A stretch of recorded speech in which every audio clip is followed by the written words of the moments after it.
ഇന്ന് ഞായറാഴ്ച പൊതു അവധിയാണ്. അതുകൊണ്ട് തന്നെ ചെറിയൊരു കൃഷി വീടിൻ്റെ പരിസരത്ത് വീട്ടുവളപ്പിലെ പച്ചക്കറി കൃഷി അതിലേക്ക് പോവുക. ഞാൻ നിൽക്കുന്നത് അളിയൻ്റെ വീട്ടിലാണ്. എൻ്റെ അളിയൻ്റെ വീട് കൊക്കോട്ടല എന്ന ഗ്രാമത്തിലാണ്. ആര്യനാടിനടുത്തുള്ള കൊക്കോട്ടല എന്ന ഗ്രാമത്തിലാണ്. തിരുവനന്തപുരം ജില്ലയാണ്. അപ്പോൾ അളിയൻ സാധാരണ ഈ ഒഴിവുവേളകളിലൊക്കെ കൃഷി ചെയ്യുന്ന ആളാണ്. കൃഷിയിൽ വലിയ ഇഷ്ടമുള്ള ആളാണ്. അപ്പോൾ അളിയൻ ഞാൻ ഇങ്ങനെ വന്നപ്പോൾ അളിയൻ കൃഷി തുടങ്ങിക്കഴിഞ്ഞു. അപ്പോൾ കുറഞ്ഞ സ്ഥലത്ത് അളിയൻ ചെയ്യുന്ന കൃഷി ഞാൻ പലതവണ കണ്ടിട്ടുണ്ട്. കാരണം ഭയങ്കര ഇഷ്ടമാണ്. എനിക്ക് കൃഷി ഭയങ്കര ഇഷ്ടമാണ്. പക്ഷെ എനിക്ക് കൃഷി അറിയില്ല. അളിയൻ കൃഷി ചെയ്യുന്നത് ഞാൻ നോക്കിക്കൊണ്ടിരിക്കുകയാണ്. അപ്പോൾ കുറേ സംശയങ്ങൾ എനിക്കുണ്ട്. അത് ചോദിച്ചു നോക്കാം.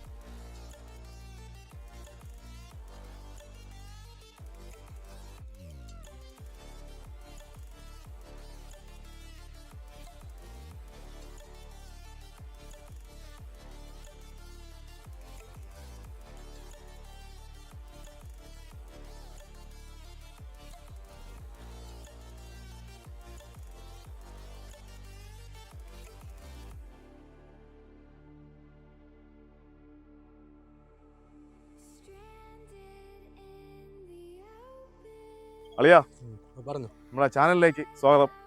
അളിയൻ മാത്രമല്ല, അളിയനും മക്കളും ഉണ്ട്. ഇതൊക്കെ അളിയന്റെ കൃഷിയാണ്. അളിയ ഈ മരച്ചിനി, നമുക്ക് മരച്ചിനി ആദ്യം തുടങ്ങാം. ഈ മരച്ചിനി തുടങ്ങി എത്ര നാളായി അളിയ? ഇത് മരച്ചിനി നട്ടിട്ട് ഏകദേശം വീട്ടാവശ്യത്തിനാണ്. 6 മാസമായി. 6 മാസമായി. 6 മാസം കൂടെ കഴിയുമ്പോൾ നല്ല അളിയ ഇത് 6 മാസത്തെ കമ്പ് അതാണല്ലേ? അതാ 1 വർഷമായേ കഴിയുള്ളൂ. 1 വർഷം 1 വർഷമായിട്ട് ഇതിന്റെ വിളവെടുക്കാൻ കഴിയുള്ളൂ. ശരി, 1 വർഷമായാലേ ശരിക്കും അത് വിറ്റി. ശരി ശരി. അളിയ ഇത് ഏത് ഐറ്റമാണ് അളിയ പച്ചക്കറി? ഇത് തക്കാളിയാണ്. തക്കാളിയാ. ശരി അളിയ. അളിയ മൊത്തം ജൈവവളമല്ലേ ഉപയോഗിക്കണം? ഇതെന്താണ് അളിയ ഇത് ഈ ഇത്രയും ഭാഗം? അത് വഴുതനയും പച്ചമുളകും. വഴുതനയും പച്ചമുളകും. ശരി ശരി. ഇങ്ങോട്ട് നടന്നു നോക്കാം. ഞാൻ കഴിഞ്ഞ തവണ വന്നപ്പോൾ ഇവിടെയാണ് അളിയൻ കൃഷി ചെയ്തുകൊണ്ട് നിന്നത്.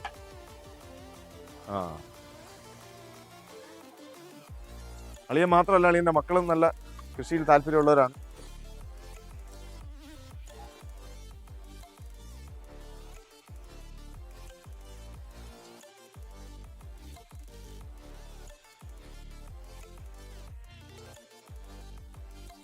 ഇതങ്ങ് വെച്ച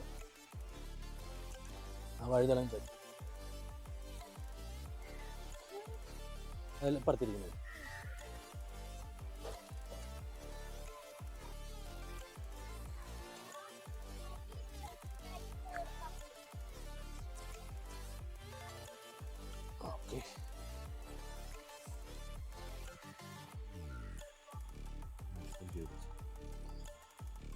അടുത്ത് വഴുതലം തന്നെയാണ്.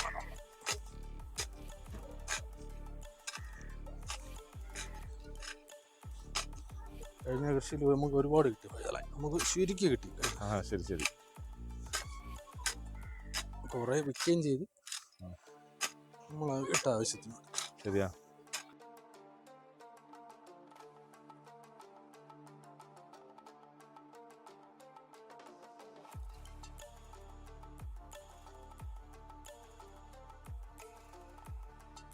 നമുക്ക് വീട്ടിലേക്ക് ആവശ്യമുള്ള പച്ചക്കറി കിട്ടും എന്ന് മാത്രമല്ല ഇതുകൊണ്ടുള്ള ഗുണം. ഞാൻ മനസ്സിലാക്കുന്നത് നമ്മുടെ ശരീരത്തിന് മനസ്സിലാക്കിയ ഒരു സന്തോഷമാണ്. ശരിക്കും ഈ മണ്ണിലിറങ്ങി ജോലി ചെയ്യുമ്പോൾ പഴുതിനായാലും ഈ എന്തെങ്കിലും നട്ട് പിടിപ്പിക്കുമ്പോൾ നമുക്കുണ്ടാവുന്ന സന്തോഷം, അതിന് വിളവെടുക്കുമ്പോൾ നമുക്കുണ്ടാവുന്ന സന്തോഷം വളരെ വലുതാണ്. ഏറ്റവും കൂടുതൽ ഈ കൃഷി എനിക്ക് തോന്നുന്നത് ഒരു മനസ്സിന് സന്തോഷം, ശരീരത്തിനൊരു ഉന്മേഷം. അപ്പോൾ ഒഴിവേളകളിലൊക്കെ നമ്മൾ ചെയ്യുകയാണെങ്കിൽ എൻ്റെ ഒരു അഭിപ്രായത്തിൽ വളരെ നല്ലതാണ്. ആളുകളുടെ കൃഷി കാണുമ്പോൾ എനിക്കും വലിയ സന്തോഷം. ഈ കൃഷി ചെയ്യാൻ തോന്നുന്നത് അത്രയ്ക്കൊരു ഇഷ്ടം തോന്നുകയാണ്. അങ്ങനെയാണ് ഈ വീഡിയോ ചെയ്തത്. അപ്പോൾ മറ്റൊരു വീഡിയോയിൽ വീണ്ടും കാണാം.